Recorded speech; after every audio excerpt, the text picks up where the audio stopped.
We've been told they know everything about our world, yet they just found a brand new island. Air travel, you're told it's being suspended worldwide, but the numbers show something different. And speaking of numbers, $50 movie tickets. Welcome to the inflationary spike.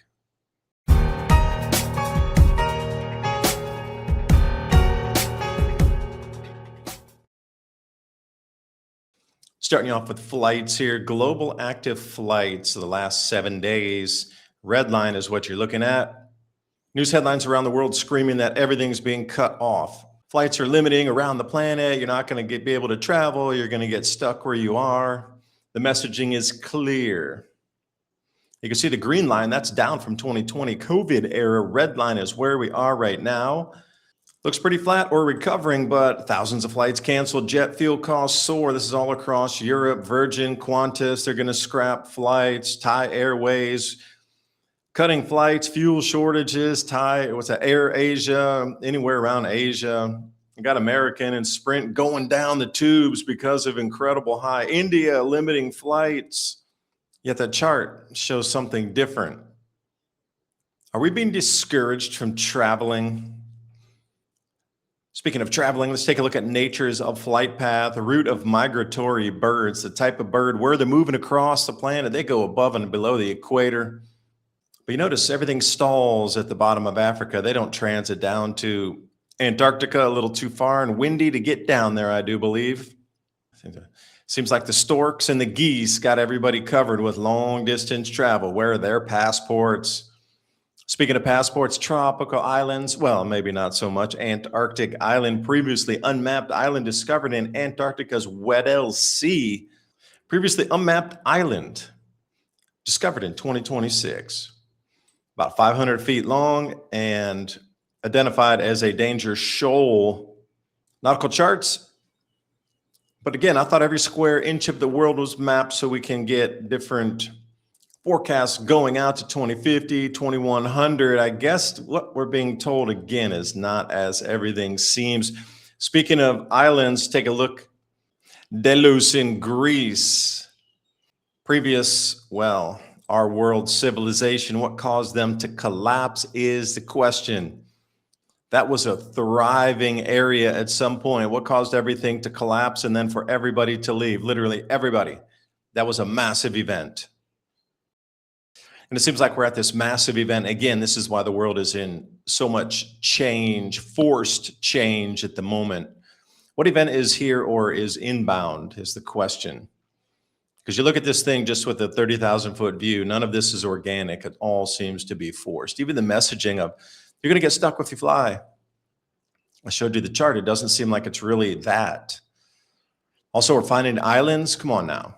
They're telling us every square inch of this planet has been mapped, monitored, satellite covered, so we can get a full homogenization of temperatures and forecasts out to 2100, and they just found an island. Like, again, there's the disconnect between what we're seeing as the God's gospel truth and what is truly happening. There's a Grand Canyon chasm emerging between these two. Staying on the theme of the oceans, at least we know where all of our plastics are coming from. Well, 95% of the plastics polluting our world's oceans coming from these 10 rivers. In Niger, thank you very much. That was an inland estuary area connected all the way to East Africa back in the day, about 6,000 years ago when the mega lakes were there. That's just what's left over, remnants of this river. Got the Nile. Not sure how that gets all into the oceans. It has to go into the Mediterranean, and there's not a garbage patch in the Mediterranean, which would occur first. So I'm kind of disputing that one. Indus, obviously coming out of India with the Ganges River, Indus River, and the Mekong coming through Southeast Asia, Pearl River Delta area coming out of China, Yangtze, Huanghe, or the Yellow River, and then the Amur River coming out of, well, northern China. You know, the ones emerging out of China, Southeast Asia, and India seem to be the big ones. Into the Pacific garbage patch we go. Bring your rubber ducky and your inflatable raft.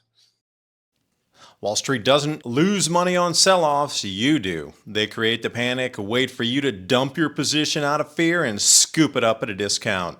The big banks aren't selling their gold, they're buying yours. Right there waiting with open hands. That's why I tell people talk to Noble Gold Investments. They'll help you build a long-term plan and, more importantly, help you stick to it when the noise gets loud. The minor ups and downs, that's weather. The long-term trend, that's climate.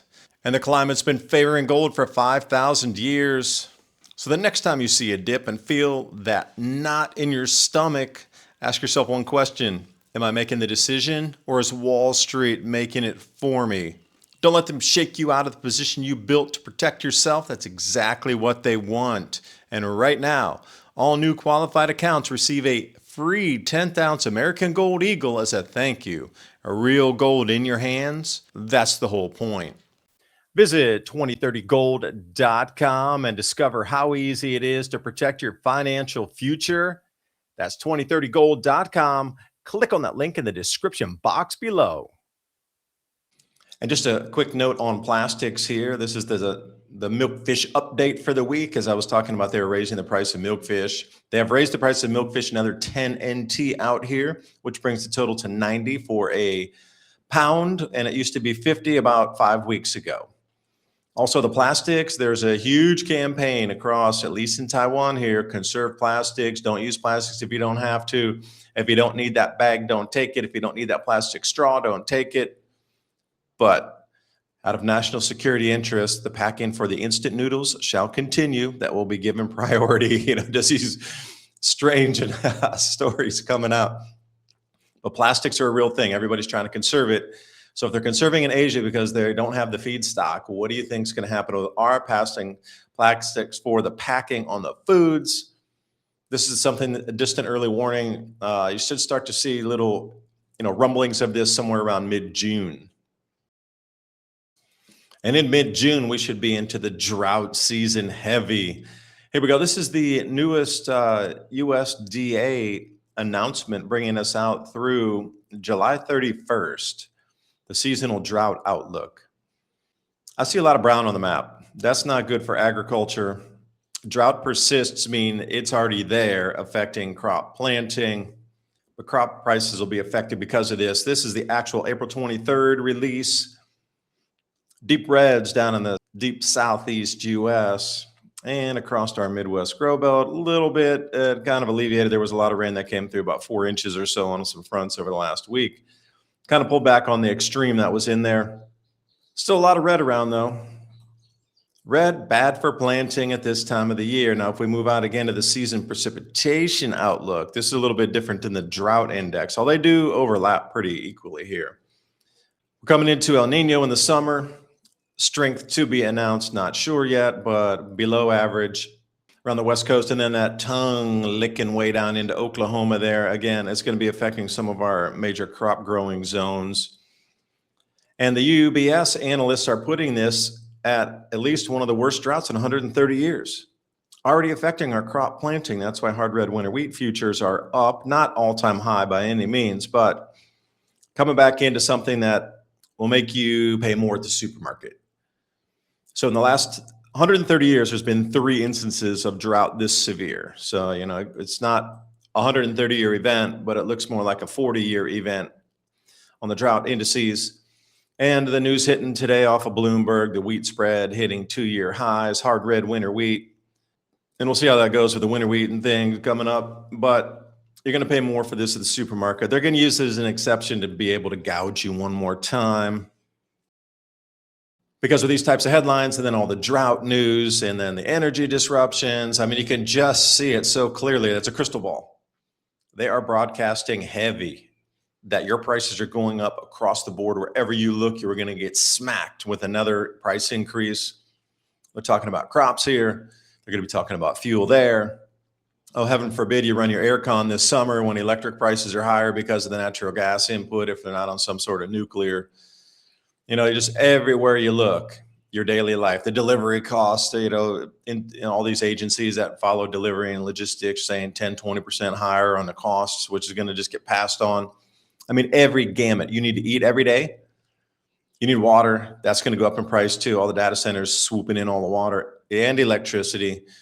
So it's a repricing of our life occurring in real time. And here now the food is going to be hit next. They're broadcasting heavy that planting's delayed.